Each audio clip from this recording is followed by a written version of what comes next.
Okay, so my paper, Reclaiming the Tarima and Remaking Spaces. I'm examining women's leadership in the Son Jarocho community and practices in New York City. So, the New York City Jaranero community began only about 6 years ago when weekly jarana classes and monthly fandangos were organized. Although Son Jarocho had been in New York City for about 10 or 12 years through performance settings, these regular classes and workshops coupled with monthly fandangos, the annual encuentro, and the celebration of La Virgen de Guadalupe, Candelaria, have been foundational to the cohesive community that exists today. Geographically, the community functions throughout New York City. The Mexican population in New York is dispersed across 5 boroughs. Unlike other U.S. cities with large Mexican populations, like say Pilsen, Chicago, where they're kind of concentrated. So for this reason, and among others, the activities of the community occur in the Bronx, Manhattan, Queens, and Brooklyn. These stars on the map generally represent some common places for fandangos and workshops. Demographically, this community comprises of men and women and children, ages ranging from 18 to 75. They're mostly a mixture of Mexican immigrants as well as Mexican Americans, and then other US-born non-Mexican folks. Although the community members come from diverse backgrounds in terms of education and class, most people in the community are artists, musicians, educators, and cultural workers. Musically, they are a mixture of amateur and professional musicians, and some of the professionals are the primary music teachers for the community. But a regular rotation of guest instructors from Mexico infuse pedagogical variety. In this presentation, I will highlight my ethnographic research with some of the women involved in the building and shaping of the New York City Son Jarocho community. These women are particularly important for making the community's coexistence possible. It is this labor of community organizing and music making that is at the center of the community and is also central to the participatory musical celebration, the fandango. Starting at the center of the fandango with Zapateado, I examine the ways the women who dance Zapateado think and speak about their roles in the fandango and in stage performance. I analyze how these women engage with Zapateado as community leaders of their community, and I use the concepts of convivencia, rhythmic intention, and participatory music to analyze these. Convivencia, or coexistence, is a concept that many in the world of Son Jarocho understand and practice during the ephemeral moments of music making in the fandango. This concept is meant to be a guiding principle that supports shared experience, mutual participation, and inclusion in the music making process. During a fandango, convivencia is present through the expectation that everyone will participate by playing an instrument, singing a verse, or dancing on the tarima in the center of the circle. This idea extends outside of the fandango as well. The community in New York shares resources such as providing housing for visiting musicians and collaborates together in organizing events. Musically, convivencia is not only connected to participation, but also to a theory of zapateado developed by Marta Gonzalez called rhythmic intention. Gonzalez's concept comes out of her scholarly research and practice as a dancer and musician. She defines this theory writing, "I hope to create an understanding of rhythmic intention as a way of leaning toward but not claiming a complete sound in reference to rhythm. In practice, the musician's purpose or attitude never abandons his or her home base, but rather leans towards an inflection creating a new sound." Here, Gonzalez offers a theory that applies to both musical and social analyses. Zapateado is a rhythmic part of the music in the fandango, and the extension of the dance relies upon multiple musical and cultural sources, producing a sonic interpretation of convivencia. The home base is a dancer's combined musical knowledge, and experiences and cultural background that come into play in the music making. Additionally, both individual and group experiences emerge as important sonic contributions to the fandango. The most basic understanding of zapateado in the fandango and Son Jarocho is that it is a rhythmic element of music, and the tarima is a percussion instrument played with the feet. In the fandango, dancers contribute their percussion. Advanced dancers improvise steps, making thick polyrhythmic texture with other instruments. The intention of the dancer is not only to create rhythms, but also to create a conversation among the fandango participants.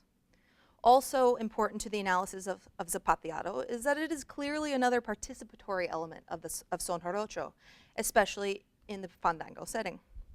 Tom Torino's explanation of participatory music provides a useful tool for analyzing different components of son jarocho. Torino explains that participatory music privileges the sociality of the music that realizes social relations. It is not about art abstracted from these social relations. And more importantly, the musical and social goal of participatory music is to bring everyone into the groove. Indeed, this groove, it is the groove that participants of a fandango seek to create and build with each other. And zapateado is an essential part of building that groove. Excuse me. In a fandango, zapateado has implicit rules or objectives that are understood by especially experienced dancers. First, zapateado is a rhythmic accompaniment to other instruments at the fandango. A fandango must have a tarima and must have zapateado. So in this way, the dance is the primary percussion and sometimes the only percussion. Second, the dancers listen and participate in a conversation with the voices and other instruments. Dancers only execute sounded steps between verses and sometimes during the estribillo. The dancer must listen to the fandango circle and never loudly strike the tarima when another person is singing. This demonstrates the conversational exchange between the voice and the zapateado. Then there is also the rhythmic conversation between the dancer's feet and other instruments, especially the jarana. In many sones, the zapateado steps are in rhythm with or provide a counter rhythm to the strumming patterns of the jarana. And next, the dancers' moving bodies build and maintain the groove.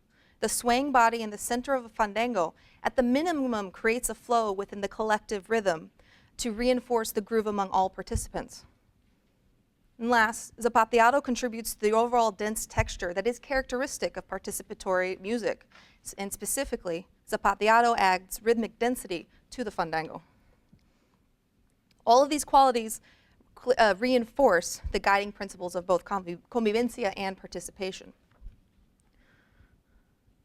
On one hand, the execution of zapateado steps is a collaborative and collective endeavor.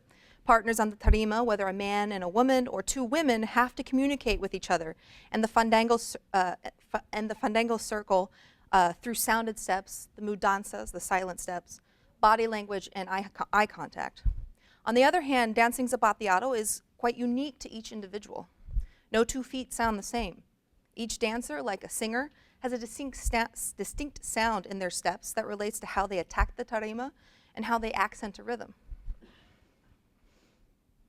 So, Claudia, pictured to the right, is one of the central organizers of the New York City jaranero community.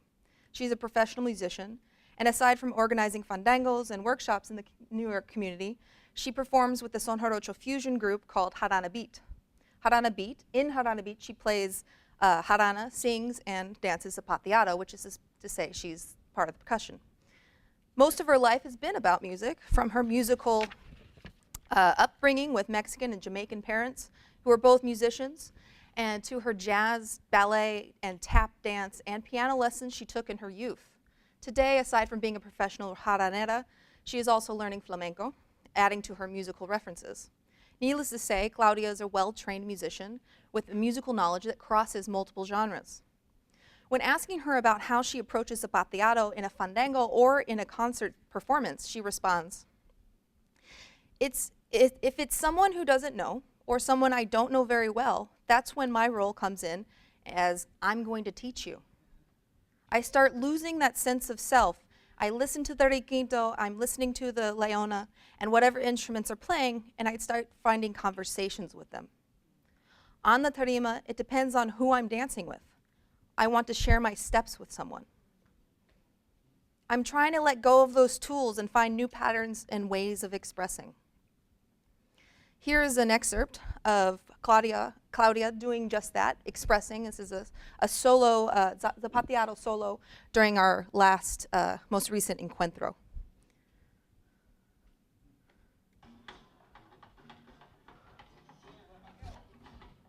Maybe lights.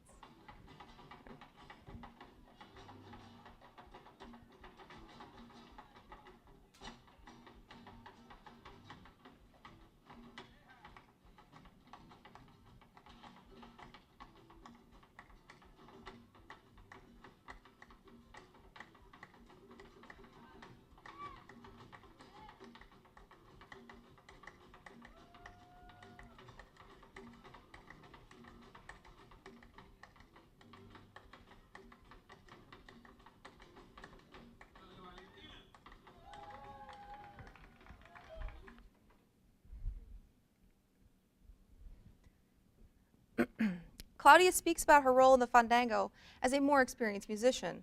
Like any good dance lead, she recognizes her partner's ability or skill level and adjusts her approach accordingly. This adjustment is subtle and may not be noticeable to anyone except those dancing on the tarima.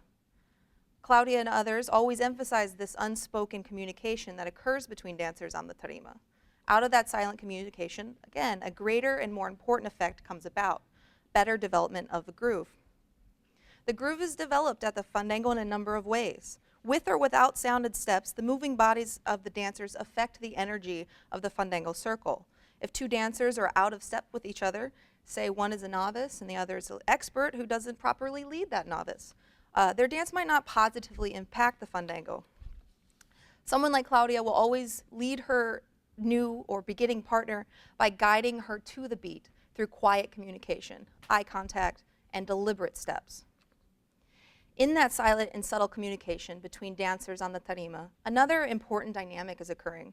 Martha Gonzalez, again, mentions that zapateado in the fandango is unique in that it does not exist for the, quote, male gaze, like many other musical forms in Mexico's nation-state canon. The communication between two female dancers is about their moment and their contribution to the fandango. They are indispensable percussionists, groove makers, and revelers in the music making. This was brought up by Julia, who is originally from Mexico City and one of the lead dancer of the group Radio Jarocho. She is also an administrator for the Queens College Performing Arts Center and the CUNY Dance Initiative, and she is a zapateado instructor for the community. Julia comments, "There's obviously this place for women in this music. That's more than me being the cute dancer on the tarima doing your thing. You have to sort of reclaim that place that women used to occupy in the 19th century or early on before son jarocho sort of dwindled." Oops, excuse me. In contrast to the fandango, historically staged presentations of son jarocho, as Rafael mentioned yesterday, the commercial kind of conjunto groups, necessarily don't give the same importance to zapateado. Instead, many male-led son jarocho groups exclude zapateado, or the dancer is side stage and for image, present for image only. Julia acknowledges this contradiction by talking about the recordings and concert performances. In the recording studio, no one seems to just know how to record the tarima. In her experience, it is recorded last and with less attention to its sound. She remarks, "So if you go to the fandango, I mean, a fandango without dancers is like, it's cool, of course, but any musician of son jarocho who participates in fandango will tell you that it's more fun when there are dancers. They say the tarima is el corazón de fandango, right? It's a little bit of a tension. Yeah, you're so important in the fandango, but you're performing and they're like, oh, just do your thing." And she waved her hand when she was talking about this. And in counter to this, in Julia's group, she is always front and center. She is the lead of the performance, and her feet are the lead of the group. Additionally, these New York women participate in more ways than only zapateado. Generally, all play jarana or requinto, sing and dance. Some women play other instruments like marimbol or quijada. Excuse me. One such marimbolera is Paula, who's in red pants in the picture, who is an important organizer for the community and an amateur musician. She is the treasurer who collects workshop and concert dues in community activities. She plans workshops by securing spaces with local businesses and organizations, and she's a committed fandango participant. Originally from Guadalajara, Paula did not know much about son jarocho until living in New York City. Her first introduction to Mexican performing arts was actually with the Ballet Folclórico Mexicano de Nueva York, where she learned folklorico style choreography before her introduction to zapateado in son jarocho. After overcoming the initial fear of learning zapateado fandanguero, she poured herself into trying to improvise steps. It is now one of her favorite things to do. Paula describes her learning process. In ballet folklorico, there are set steps, so I was used to always dancing the same steps for songs. And if you mess up, it's not going to be heard like the way it is on the tarima. Zapateado is music played with the feet. It's an instrument that keeps time. So my steps on the tarima are out there for everyone to hear. It It was very difficult for me to learn zapateado because I had to internalize the idea of improvisation on the tarima. It forces me to be very present and in communications with other musicians. Once I understood that, it was much easier to learn zapateado. To this day, despite being an amateur musician, Paula is one of the most active participants at a fandango. She is almost always the first on the tarima in an opening son, and she will sing on the tarima or while playing marimbol. She calls out at least 2 to 3 verses in any given son. And because of her former work as a Spanish teacher and linguist, she frequently improvises verses as well as zapateado steps. In the most recent encuentro de Son Jarocho in New York, which was on December 8th, 2016, an all-new women's group debuted their son practice called Tarima, Flor y Encanto. I'll leave you with a taste of their performance from that encuentro. You'll see Paula in the center on the marimbol, and later as the lead rapera, or rapper. Claudia is to her left on segunda jarana. They are playing the son Botequito, with the arrangement of jaranas on harmony. Violin is substituting for the requinto for some melody. Zapateado, cajon, quijada, and later congas play percussion. As they perform, they keep an easygoing triple rhythm of Botequito. Then, in an unexpected shift, Alda, who's on cajon, moves to the congas, and they change the rhythm to a duple, kind of a rumba española style, riffing on a popular song, perhaps revealing some of the group's flamenco lessons coming into this creative process. Then, after Alda on congas sings a verse, the whole group switches to zapateado and percussion only, and Paula moves to the front and raps the verses of Botequito that they have just sung in the first half of the performance.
Tomata. Yeah. Yeah. So and this goes on a couple more verses, so couldn't watch it all. But to close, with these few examples, I think broader conclusions can be drawn. Participation, convivencia, and rhythmic intention are useful lenses to examine fandango practices generally, but these concepts point to the everyday enactment of leadership that the women in New York City demonstrate. Leadership in the fandango is a willingness to participate, an intention to participate, and a willingness to galvanize and activate the action, motion, and movement in the fandango, and outside in performance and social life. This community is both inspired by the principles of convivencia and what others have previously done to revive and build Son Jarocho communities, but in purposeful ways that demonstrate their distinct sonic contribution. Indeed, zapateado is traditionally a musical role for women in the fandango, but they are reclaiming the tarima for themselves and the community by wholly sharing their steps, leaning into improvisation, and creating new musical experiences with the growing community. Thank you.